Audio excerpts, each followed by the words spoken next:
Lucasfilm has become an abomination in the industry for their poor storytelling over the past decade. But that's not the only thing that is aging poorly with this place now run by Kathleen Kennedy. Somehow, someway, the home of Star Wars now has forgotten even basic movie making and TV making concepts, and we'll show you today just how bad things are getting where George Lucas once built greatness.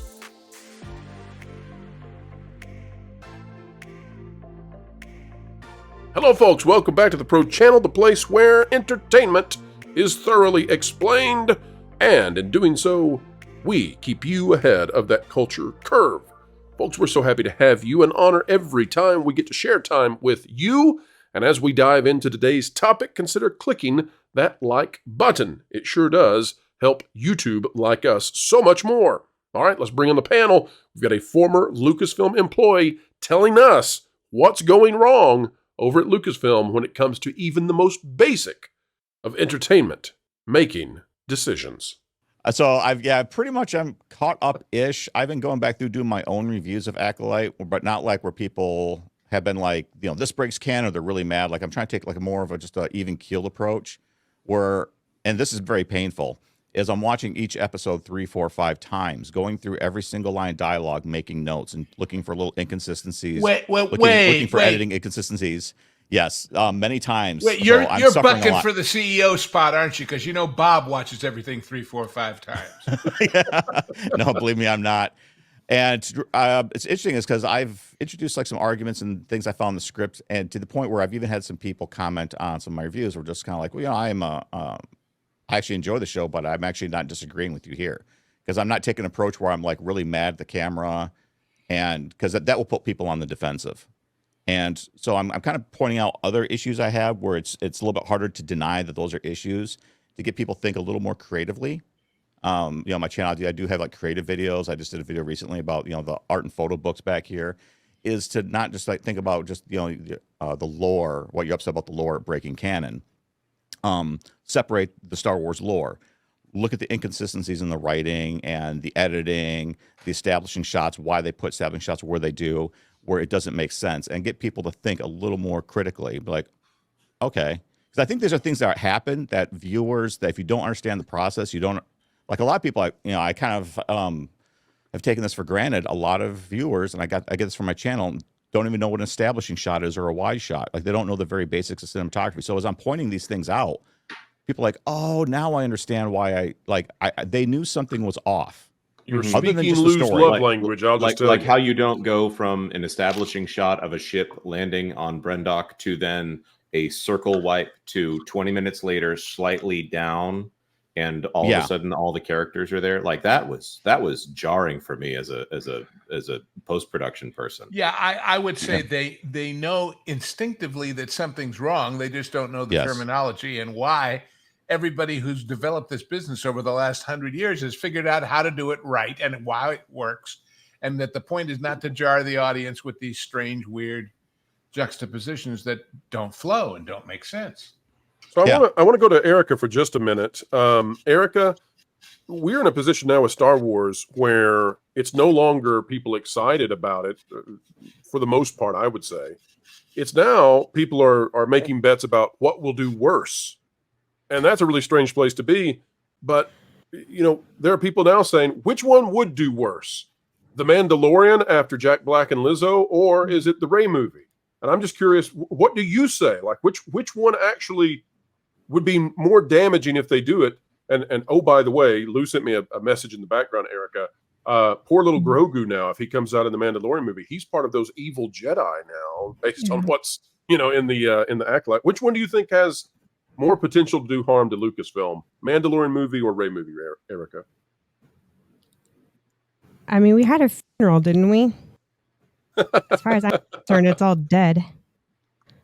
I mean, I kind of feel like they've put themselves in this situation where they're damned if they do and damned if they don't.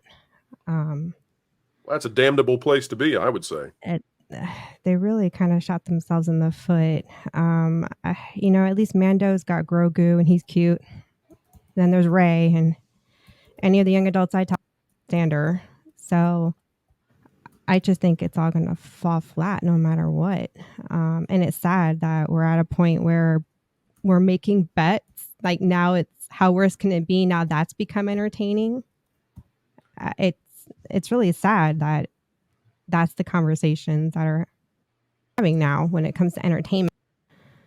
That's a really good point. Not the question of will it be good? Oh, sorry, not the question of what is going to happen next, but the question of will this be good or will this be awful? That's not the question you want your audience to be asking, but that's where we seem to find ourselves. Well, that wasn't a question that we used to ask as fans when the prequels came out. We didn't really, we were just excited. We wanted to be good. I mean, granted, they weren't great, you know, but it used to be that wasn't the, you didn't question the franchise at one point. You just believed it would be good. But I'm wondering now if maybe a situation where is it possible that because of conversation pivoting to this negative light, could that enable the entertainment industry to continue to put out bad stuff intentionally? Because even though it's negative light, it's still attention. It's still in the spotlight. Does that make any sense? What I'm saying? I think that was the prior thought. This summer is turning out to be the summer of saying farewell and sayonara to some of the woke stuff, because we're seeing that if you get rid of the divisiveness, you have success. And with the acolyte, for example, we're seeing that if you go to the absolute ends of the earth in terms of that messaging, then you have just utter destruction of your brand. I mean, the viewership for the acolyte is so terrible, and yet you've got movies which are not great. Twisters is okay, but Twisters is doing phenomenally well just by not inserting messaging into its movie. And on that note, I want to go to John just very quickly, and then we're going to come back to Neat Pain. But John, Mark Hamill has been making quite a few statements that put him in a vitriolic place. And I don't mind anybody having political viewpoints. I encourage it. But Mark has a particular ability to be abrasive in unnecessary ways. And I think that's actually tanking the opportunity for the Mandalorian movie if he takes on the role of Luke, and I think he'll at least be credited with it. If you're Jon Favreau, John, how do you handle this situation, and do you think that having a Luke cameo is getting more tarnished? I think Jon Favreau has a lot to juggle because he's having to deal with the Walt Disney Company firing Gina Carano still probably. He's probably still dealing with a lot of that stuff. He's got to deal with Mark Hamill probably in his demands. I don't really envy him in his position there, but at the same time, it's almost like a no-win, isn't it?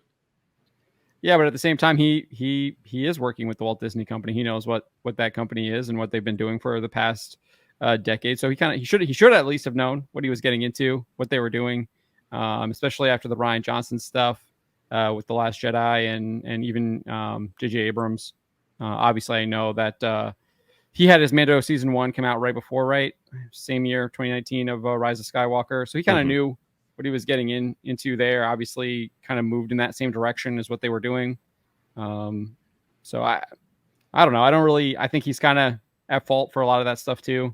I know a lot of people want to defend him, but I think he's kind of made his choices. He knows what those choices were, and as far as Mark Hamill, I mean, I don't think he really has any. I mean, it doesn't look like he's going to be able to keep him on a leash or anything. So I do think that is probably going to hurt any kind of excitement about Hamill coming in. I think Hamill's done that to himself. I think a lot of people were on Hamill's side after The Last Jedi when he was actually talking about how look what they've done to Luke Skywalker. This isn't who he is, and he's kind of done a 180 on that. And he's kind of defends The Last Jedi now a lot of times. And then obviously his political statements are vitriolic and clearly turn a lot of people off. And that's a wrap, ladies and gentlemen. We are done for the day, but we will see you tomorrow if you're watching this video at the time of release. 3 videos daily. And it just turns out that tomorrow, again, if you're watching this video at the time of release, July 30th will be the final pro show for the month of July. And my, oh my, do we have exclusives to tell. Get ready. We are bringing it so much, and we're so thankful for so many of our sources doing such a great job of giving us that content. All right, folks, we are not content until we get a like out of you. No, it's not true. We're just happy you're here. But if you could spare a like or two, well, we would appreciate it. Share, subscribe, click it, stick it to the algorithms. It is the notification bell. Drop a comment down below. Let us know your thoughts. And as always, folks, we wish you very well on your way out the door. Share this on social media, and wherever you are and whatever you're doing, keep learning, keep growing, and keep having fun.